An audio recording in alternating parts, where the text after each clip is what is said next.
3 avril 1940. Les premiers navires allemands et les sous-marins anglais partent vers leur prochain champ de bataille, la Norvège. Voilà des mois que le pays nordique est dans le viseur des Anglais et des Français. Depuis que Hitler a relancé l'industrie de guerre, il faut du fer, énormément de fer, contenu dans les mines suédoises, autre pays neutre pour satisfaire l'appétit dévorant de la Wehrmacht, de la Luftwaffe et de la Kriegsmarine. Alors que les Alliés sont terrés depuis des mois derrière la ligne Maginot, les Anglais et les Français cherchent un autre front pour combattre l'ennemi sans avoir à l'affronter de face, comme en 1914. Le regard se porte sur le port de Narvik, situé au nord de la Norvège. À la frontière avec la Suède, ce port est situé au fond d'un des innombrables fjords du pays. Narvik, c'est l'artère du dispositif allemand, en plein pays neutre. C'est de là que par la quasi-totalité du fer suédois. De ce port dépend la survie de l'industrie de guerre allemande. Les Alliés ont trouvé le point faible du dispositif allemand. Mais Hitler ne veut pas laisser la Norvège passer sous influence anglaise et française. Il décide donc de prendre les devants. Il doit sécuriser la route du fer suédois. Le premier assaut sera allemand. La Norvège, berceau prétendu de la race aryenne, voit, le matin du 9 avril 1940, 6 flottes allemandes s'approcher de ses côtes et ouvre le feu sur les défenses médusées et impuissantes du pays. Les Français et les Anglais vont-ils enfin être à la hauteur du défi ?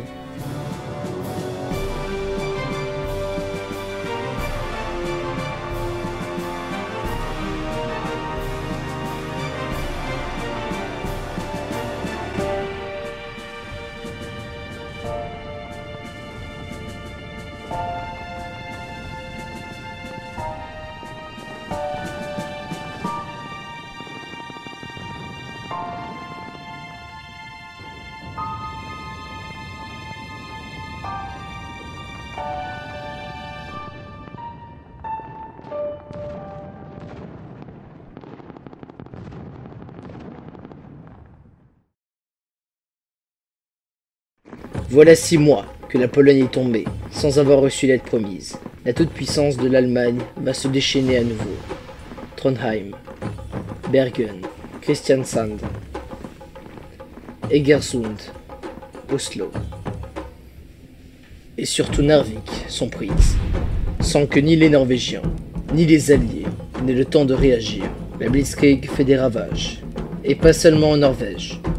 Le Danemark, un pays entier, va, en quelques heures seulement, se faire attaquer, conquérir et capituler, face à l'incroyable efficacité de l'invasion, le 9 avril.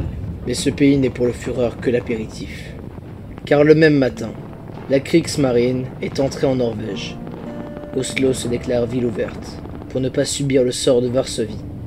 Mais le pays désormais allié de circonstance avec les Anglais et les Français se défend. Les Alliés savent que l'importance stratégique du pays réside surtout dans ses ports, réside dans Narvik. Et dès le 10 avril, les Allemands sont attaqués. Le lendemain de la prise du port, les Anglais ont 5 destroyers, mais engagent un combat surprise qui porte ses fruits. Plus grande puissance maritime depuis des siècles, la Grande-Bretagne est déterminée à conserver ce statut de prestige. Les Allemands, 2 fois plus nombreux, vont perdre 2 destroyers, 6 cargos et même un transport de munitions. Le combat, très dur, ne mène pas à une victoire décisive. La Royal Navy se retirant, perdant eux aussi 2 destroyers, mais satisfaits de leur résultat, car derrière eux, il y a des renforts. Et le 13 avril, le HMS Warspite entre en jeu pour achever les Allemands retranchés au fond du fjord, qui sert à la fois de retranchement et de prison. À bout de carburant et de munitions, le combat naval tourne à court. Les navires allemands furent tous coulés, ou se sabordèrent eux-mêmes, devant les Anglais. Les Britanniques venaient, en 2 engagements, de couler 10 destroyers allemands, un U-boat, un transport de munitions et 6 cargos allemands. Les Alliés viennent enfin d'entrer dans la guerre, en signant cette première victoire éclatante à Narvik. Mais cette victoire ne suffira pas, car dans le reste de la Norvège, l'avancée allemande se poursuit vers l'intérieur des terres. De plus, un formidable coup de poker va permettre aux Allemands d'empêcher toute la mobilisation norvégienne de se faire. Alors que la famille royale est en fuite, Vidkun Quisling s'adresse au peuple norvégien, annonce un coup d'État et donne comme premier ordre la démobilisation de toutes les troupes engagées. Otto Ruge, promu général de division, entre l'attaque allemande et la traîtrise de Quisling, comprend qu'il n'y a aucun espoir de refouler les Allemands du pays. Il va devoir temporiser la situation et attendre la France et la Grande-Bretagne. Il sait que cette fois-ci, la réaction des deux puissances sera immédiate, car la Norvège est d'une trop grande importance stratégique. Mais la bataille de Narvik, si elle a été un succès foudroyant des Britanniques, n'est pas terminée, car les troupes allemandes comptent bien s'attacher à la zone, jusqu'à l'arrivée des renforts par le sud. La Légion étrangère débarque le 26 mai. Narvik sera pris le 28 mai, et les Allemands devront se replier. La réussite, non moins compliquée de cette opération, va permettre aux Alliés de se déployer au nord, tandis que les Allemands commencent à percer par le sud. Mais que faire pour se défendre face à une Luftwaffe déchaînée qui enchaîne les raids aériens et opérations aéroportées sur les positions clés de l'ennemi? Les Norvégiens se replient petit à petit, encore accrochés à ce rêve un peu fou que les Alliés vont repousser les Allemands en partant de Narvik. Le rêve tourne court, car dès le 24 mai, les Alliés se préparent à la retraite généralisée. La guerre en Scandinavie devait être pour les Alliés un terrain d'opération, leur permettant de combattre sans avoir à directement faire face à la menace nazie. Mais le 8 juin, les Alliés ont quitté Narvik et toute la Norvège en général, laissant les défenseurs désormais sûrs de perdre la partie. Comme pour la Pologne, la Norvège forme un gouvernement en exil à Londres, dirigé par son roi, Haakon VII, qui deviendra le symbole de la résistance norvégienne.